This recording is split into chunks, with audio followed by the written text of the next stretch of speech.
우리 하나님의 말씀 같이 한번 찾아보도록 하겠습니다. 은혜 받으실 하나님의 말씀은 사도행전 6장 15절 말씀입니다. 사도행전 6장 15절 말씀 같이 한번 읽어보겠습니다. 공회 중에 앉은 사람들이 다 스데반을 주목하여 보니 그 얼굴이 천사의 얼굴과 같더라. 아멘. 잘 나오셨습니다. 우리 옆에 분들 한번 보시고 우리 반갑게 우리 한번 인사하겠습니다. 잘 오셨습니다. 은혜 많이 받으세요.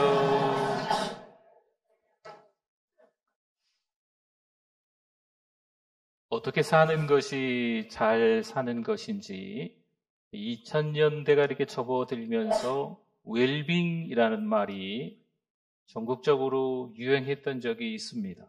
어떻게 살아야 될까? 어떻게 사는 게 잘 사는 걸까 하는 거죠. 그래서 웰빙 문화, 웰빙 음식, 또 웰빙 잘 살기 위해서 어떻게 운동해야 되나 이런 이야기들이 한간에 많이 떠들썩했던 적이 있습니다.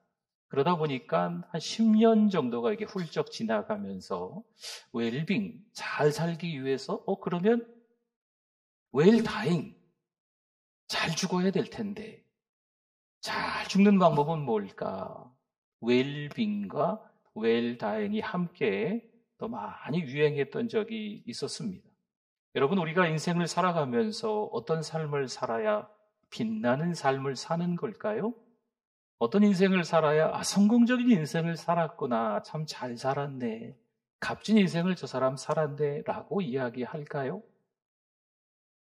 높은 지위의 세상에서 올라가면 일까요? 아니면 넉넉한 재산이 있을 때 하는 말일까요? 너도 나도 할 것 없이 주변 사람들에게 인정받는 사람이 될 때, 그때 참 값진 인생을 살았구나, 빛나는 삶을 살았구나, 참 저 사람 잘 살았네, 성공적인 인생을 살았네 라고 이야기하는 걸까요? 여러분, 지금 이 말씀은 세상의 가치입니다. 더 높은 지위에 올라가기 위해서 열심히 사시는 것처럼 보이고 더 많은 소유를 가지기 위해서 부지런히 일하며 살아갑니다. 이 사람 저 사람 많은 사람들에게 인정받기 위해서, 눈에 들기 위해서 살아가는 모습들이 있는데 이것은 세상의 가치입니다. 그럼 교회에서 말하는 빛나는 삶은 뭘까요? 마가복음 9장 35절 말씀에 보니까 주님께서 이런 말씀을 하셨어요. 예수께서 앉으사 12제자를 불러서 이르시되 누구든지 첫째가 되고자 하면 무사람의 끝이 되며 무사람을 섬기는 자가 되어야 하리라 하시고 아멘. 교회에서 말하는 것은요, 섬김이고 헌신입니다. 하나님께서 말씀하시는 가치는요, 세상의 가치와는 정반대라는 거지요.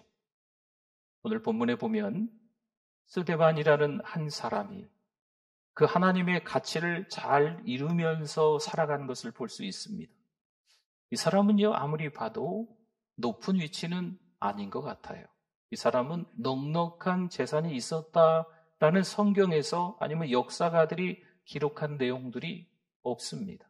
이 사람들이 모든 사람들에게 이 스데반이 인정받았다 이런 것도 사실 오늘 본문을 보면 아시겠지만 나오지 않습니다. 세상의 눈으로 보면 이 스데반의 삶은요, 실패한 인생, 루저, 별 볼 일 없는 인생 맞습니다. 그러나 하나님 앞에서 그는 거룩하게 쓰임받는 빛나는 삶을 살아간 줄 믿습니다. 스데반은요, 성령 충만한 삶을 살았어요. 하나님의 영광을 위해 자신의 목숨을 내놓을 정도로 헌신했던 사람이 이 스데반입니다. 그의 얼굴이 어떤 것처럼 빛났다고요? 천사의 얼굴처럼 빛났다라고 이야기할 정도입니다. 여러분, 진짜 빛나는 삶이란 그럼 뭘까요? 스데반의 빛나는 삶의 특징이 있어요. 바로 성령 충만입니다. 8절 한번 볼까요? 스데반이 은혜와 권능이 충만하여 큰 기사와 표적을 민간에 행하니 아멘. 여기서 은혜와 권능은요, 단순한 인간적인 능력이 아닙니다. 이것은 성령께서 스데반에게 부어주시는 능력과 은혜를 말하는 거예요. 한마디로 말하면 성령 충만이죠. 여러분, 성령 충만한 삶은 빛나는 삶의 시작입니다. 스데반의 삶은요, 스스로 능력으로 이룬 것이 아닙니다. 누가 주셨을까요? 성령께서 주시는 권능인 거지요. 그러면 성령 충만은 뭘까요? 성령 충만한 삶을 스데반이 살았다고 하는데 그게 빛나는 삶의 시작이라고 말하는데 그럼 성령 충만은 뭘까요? 컵이 하나 있는데 아주 조금 물이 들어 있습니다. 한 반 정도 찼네요? 가득 찼습니다. 그러면 이 물이 이 잔에 가득 찬 것처럼 성령이 조금씩 있다가 충만이 되는 걸까요? 이런 것을 이야기하는 게 결코 아닙니다. 성령 충만은요, 우리의 삶을 전적으로 하나님 앞에 맡긴다는 거예요. 내 삶의 주도권을 성령께서 가지고 있다는 거죠. 절대 주권이 하나님께 있음을 인정한다는 거예요. 매일매일 하나님의 인도함이 있어야 살 수 있다. 성령 하나님이 인도해 주셔야 살 수 있다라고 하는 게 성령 충만입니다. 우리가 매일같이 한 2가지는 그래도 기도해야 되지 않을까 자주 말씀드렸던 것 같아요. 첫째가 회개 기도입니다. 2번째가 성령 충만을 위한 기도입니다. 어제는 성령 충만했는데 오늘은 아닐 수도 있어. 그렇기 때문에 날마다 회개하고 성령 충만을 위해서 저와 여러분들이 기도해야 될 줄 믿습니다. 성령 충만한 사람은요, 자신의 뜻이나 욕망이 아니라 하나님의 뜻에 순종하는 삶을 살아가는 겁니다. 보세요. 스데반은요, 성령 충만함으로 인해서 기사와 표적을 행하며 복음을 증거합니다. 그러나 여러분, 성령 충만한 삶이 단지 능력과 표적을 행하는 삶만을 의미하지는 않습니다. 성령 충만한 삶은요, 때로는 고난이 닥쳐요. 핍박이 있어요. 때로는 불의한 일을 경험하기도 합니다. 우리가 전혀 원치 않았던 그런 일들까지도 겪을 때가 있어요. 심지어 세상에서만 말하는 게 아니고 교회 안에서조차도 때로는 성령 충만한 삶을 살아가는데 말도 안 되는 황당한 일을 경험하기도 하더라고요. 그럼에도 불구하고 굴하지 않고 하나님의 뜻에 따라 살아가는 것. 여러분, 이게 성령 충만한 삶입니다. 사도 바울도 성령 충만한 삶을 살았어요. 고린도후서 12장 9절 말씀에 보니까 내 은혜가 내게 족하도다. 이는 내 능력이 약한 데서 온전하여 짐이라. 아멘. 자신의 연약함 가운데 하나님의 능력이 드러난다라고 사도 바울도 인정하고 있는 말씀입니다. 여러분, 성령 충만한 삶은요, 우리의 연약함을 통해서 하나님의 능력이 나타나는 삶이에요. 나는 연약하지만, 나는 능력이 없지만, 나는 부족하지만, 나는 터무니없이 모자른 인생을 살아가고 있는 것처럼 보이지만 누가 강하시다? 성령 하나님이 강하시다. 그분의 능력을 통해서 우리가 살아가는 거죠. 이게 성령 충만한 삶입니다. 그렇다면 여러분, 우리 삶 속에서 성령 충만하니 왜 중요할까요? 오늘날 우리의 삶에서도 성령 충만은 정말 필수적입니다. 가정에서든 직장에서든 또 때로는 다른 분들과의 관계, 지인과의 관계에서든 성령님의 인도 없이는 우리가 하나님의 뜻을 제대로 따를 수가 없습니다. 내 자식, 내 마음대로 되던가요? 직장에서 열심히 일하기만 하면 때가 되면 알아서 월급 많아지고 점점 승진하던가요? 그렇지 않잖아요. 내 건강도 내가 열심히 운동하면 무조건 다 건강해지던가요? 그것도 아니더라고요. 내 힘과 내 의지, 내 지식, 내 능력으로 살아가는 게 아닙니다. 성령이 주시는 힘과 지혜로 사는 것이야말로 참된 삶의 모습인 거죠. 여러분, 그래서 성령 충만한 삶은요, 우리의 능력이나 성취에 의존하는 것이 아니에요. 누구에 의존하는 거예요? 하나님의 능력에 의존하는 삶을 성령 충만한 삶이라고 얘기하는 거예요. 우리는 때때로 자신을 과신하지요. 내 능력으로 모든 것을 해낼 수 있다 착각합니다. 하지만 우리의 힘과 지혜는 한계가 있습니다. 가정에서 자녀를 키울 때 한계를 느껴요. 직장에서 어려움을 겪을 때 한계를 느껴요. 관계에서 갈등을 해결하고 싶을 때도 한계를 느끼는 거죠. 지치고 상처받고 좌절하고 절망하고 포기까지 이르는 게 우리의 형편이에요. 누구의 도우심이 없으면, 성령의 도우심이 없으면 그렇게 된다는 거죠. 성령 충만한 삶은요, 우리가 힘들 때 성령께 의지하고 내 뜻을 내려놓고 하나님의 뜻을 구하는 삶입니다. 오늘 말씀에 나온 스데반처럼 말이죠. 우리의 삶에서 성령 충만이야말로 진짜 빛나는 삶을 살아가는 시작점입니다. 스데반이 그랬듯이 우리는 성령의 권능과 은혜를 구하고 그분의 인도하심을 따라 살아가야 될 줄 믿습니다. 여러분, 그런데 깜짝 놀랄 말이 있습니다. 성령 충만한 삶을 살아가면 탄탄대로가 돼야 하는데 성령께 모든 것을 맡기고 내 삶의 주도권을 하나님께 맡기고 절대 주권이 하나님께 있음을 깨닫고 믿고 의지하며 살아가며 모든 삶이 형통해야 되는데 오늘 여기 말씀에 보니까 스데반이 성령 충만했는데 그가 체계적으로 핍박을 받는 과정이 나와 있습니다. 9절에서 보니까요, 여러 사람들이 있어요. 구레네인, 알렉산드리아인, 길리기아와 아시아에서 온 사람들의 회당에서 스데반과 그들이 논쟁을 벌입니다. 스데반이 전한 복음이 그들의 전통과 신앙에 도전하는 것으로 여겨졌기 때문에 아주 신랄하게 서로 논쟁하는 장면들이 등장을 해요. 10절을 한번 볼까요? 스데반이 지혜와 성령으로 말함을 그들이 능히 당하지 못하여. 아멘. 이 논쟁에서 그 많은 사람들이 스데반을 이겼다? 아니에요. 이기지 못합니다. 그러자 그들은 스데반을 제거하기 위해서 더 극단적인 방법을 사용하기 시작합니다. 11절에 한번 볼까요? 사람들을 매수하여 말하게 하되 이 사람이 모세와 하나님을 모독하는 말을 하는 것을 우리가 들었노라. 아멘. 스데반을 모함하기 위해 사람들을 매수했다라는 기록이 있죠. 거짓 증언을 하는 거예요. 이때 당시에 모세와 하나님을 모독하는 말을 하는 것은요, 유대 사회에서 가장 큰 죄로 여겨졌어요. 꼼짝없이 스데반은 붙들려서 사내들인 공회로 끌려가게 되는 겁니다. 이 과정에서 스데반은 아무런 변명을 하지 않습니다. 자신이 무죄하다 주장하지 않아요. 그냥 끌려가는 거죠. 주님의 뜻을 따르는 삶을 선택합니다. 심지어 공회 앞에 서 있는 동안에도 그의 얼굴은 모처럼 빛났다? 우거지상이 되었더라. 다 죽어가는 얼굴이 되었더라. 누가 봐도 금방 죽을 것 같은 얼굴이더라. 좀 심한 표현들이라 좀 죄송합니다. 그게 아니잖아요. 천사의 얼굴과 같았더라.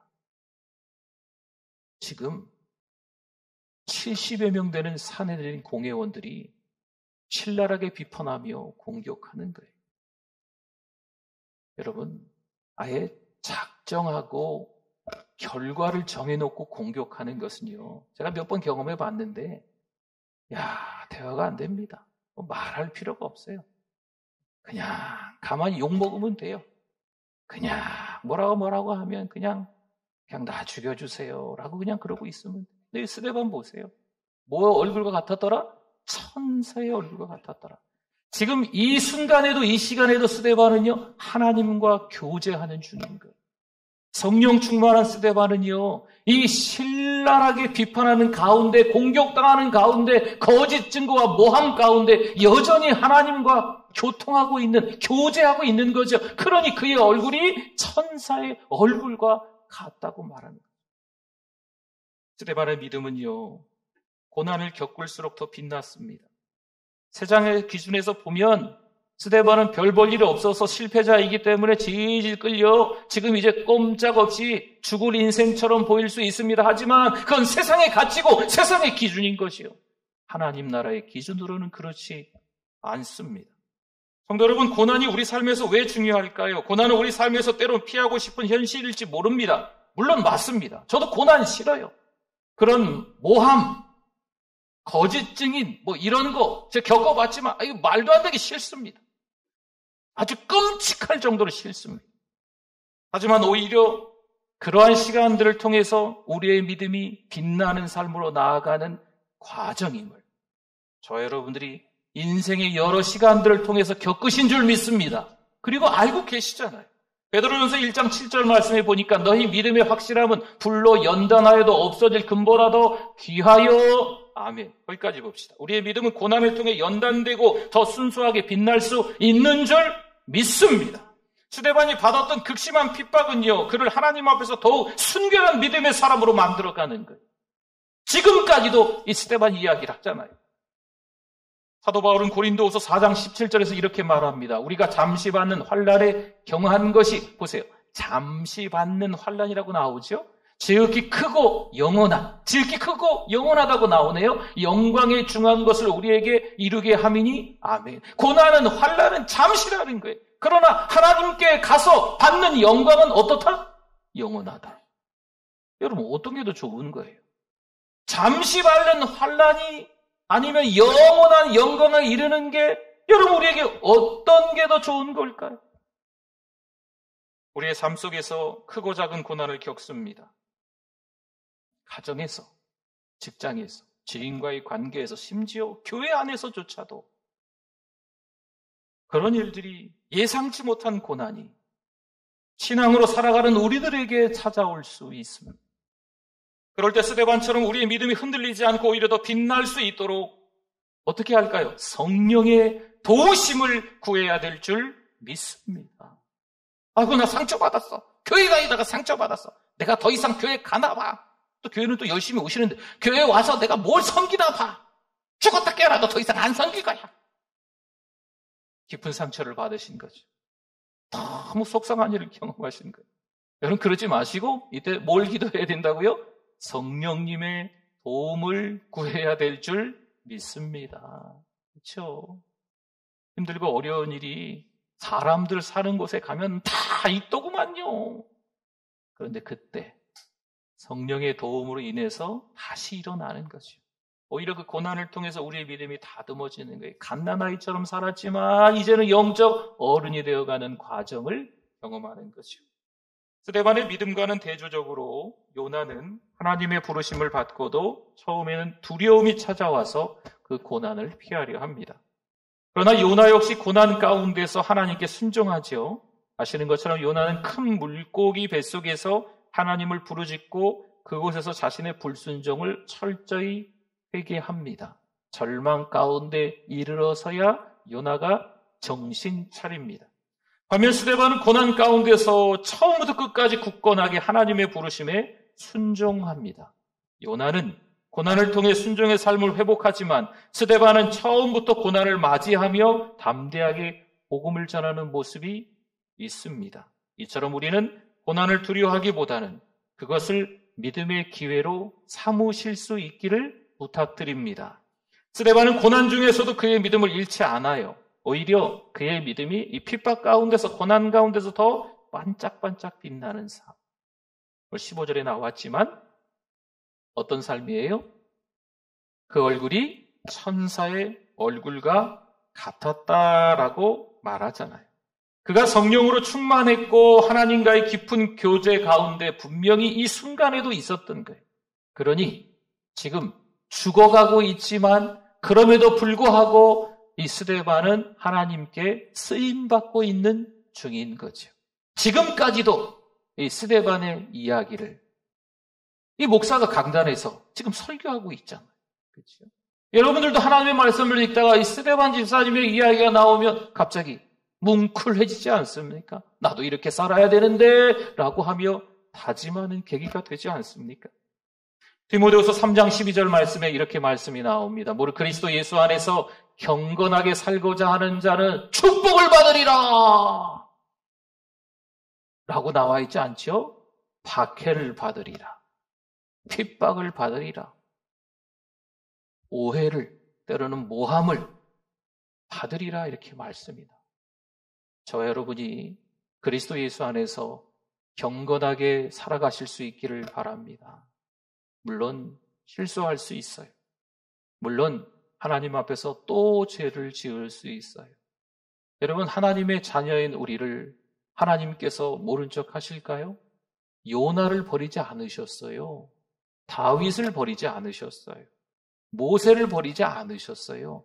제가 말씀드린 이 사람들은요, 다 중간중간에 실수가 있었던 사람들이에요. 그럼에도 불구하고 하나님은 그들을 버리지 않고 다시 불러서 하나님 나라를 위해서 쓰임받는 분들이 된 줄 믿습니다. 우리도 마찬가지. 그러니 우리가 지금은 회개해야 될 때인 줄 믿습니다.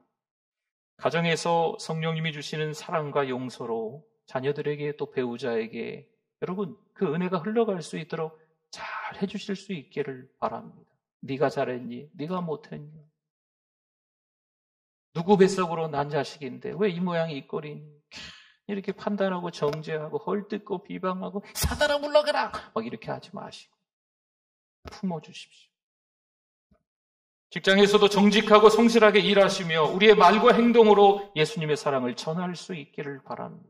정말 못된 사람들이 어느 공동체가나 있거든요. 여러분, 이 사람들은요, 철저히 그게 자기의 사명인 걸로 잘못 알고 있는 것 같아요. 그러니 그렇게 막 욕하고 비방하고 헐뜯고 막 이렇게 나쁜 말을 서슴없이 하는 사람들이 있으니 우리 신자들이 그 공동체 안에서 막 상처를 받는 일이 있는 거거든요. 그럼 어떻게 하겠어요, 우리가? 그들을 위해서 기도해 주실 수 있기를 바랍니다. 맞불 작전. 이러지 마세요. 함께 더불어 긍휼히 여기고 기도해 주는 거죠. 마치 하나님께서 우리를 그렇게 여기셨던 것처럼 말이죠. 스데반은 성령 충만한 삶을 살며 고난과 핍박 가운데서도 믿음이 흔들리지 않고 오히려 더욱 빛나는 삶을 살았습니다. 물론 세상의 방법으로는요, 세상의 눈으로 보면 별 볼 일 없는 인생처럼 보일 수 있지만 하나님의 가치로 보면 스데반은 빛나는 삶이 틀림없이 맞습니다. 하나님 앞에서 온전히 쓰임받음을 보여주는 거지요. 여러분, 저와 여러분도 성령 충만한 삶을 살아가실 수 있기를 바랍니다. 하나님의 빛을 드러내기를 바랍니다. 이를 위해서 가정과 직장과 또 구체적으로 또 여러분이 속해 있는 어떤 공동체에서 심지어 교회에서조차도 성령 충만하여서 빛나는 삶을 살아가실 수 있기를 바랍니다. 누가 잘했느니 못했느니 턱받치고 괜히 욕하고 비방하고 헐뜯고 잘했느니 못했느니 도마 위에 얹어놓고 아무개 집사가 아무개 권사가 아무개 장로가 뭐 아무개 목사가 어땠느니 뭐 세상의 교회가 이 모양이 이 꼴이니 뭐 목회자들이 뭐 정신이 없다는 등 뭐 괜히 도마 위에 올려놓고 막 그런 거 하지 마시고 사랑하고 용서하고 이해하고 화합하고 격려하고 칭찬하고 허물을 덮어주는 그런 은혜 가득한 여러분의 가정, 또 우리 사랑방, 또 우리가 섬기고 있는 교회, 또 이민족이 될 수 있도록 뜨겁게 기도해 주실 수 있기를 주님의 이름으로 부탁을 드립니다. 아멘. 우리 기도하겠습니다. 우리 주여 한번 부르짖고 말씀 한번 기억하면서 기도하겠습니다. 주여 하나님 아버지 감사합니다. 하나님 감사합니다. 하나님의 은혜인데 자꾸 내 힘이라고 착각합니다. 하나님의 사랑인데 내가 잘했다고 착각합니다. 사랑하는 성도들 또 우리들 모두가 더 회개하며 더 하나님의 뜻을 찾아갈 수 있도록 하여 주시옵소서. 하나님 아버지, 이 나라가 어떻게 될지 너무 안타까움이 있습니다. 하나님 우리를 용서하여 주시옵소서. 하나님 아버지, 교회 될 수 있도록 이 민족을 불쌍히 여겨 주시옵소서.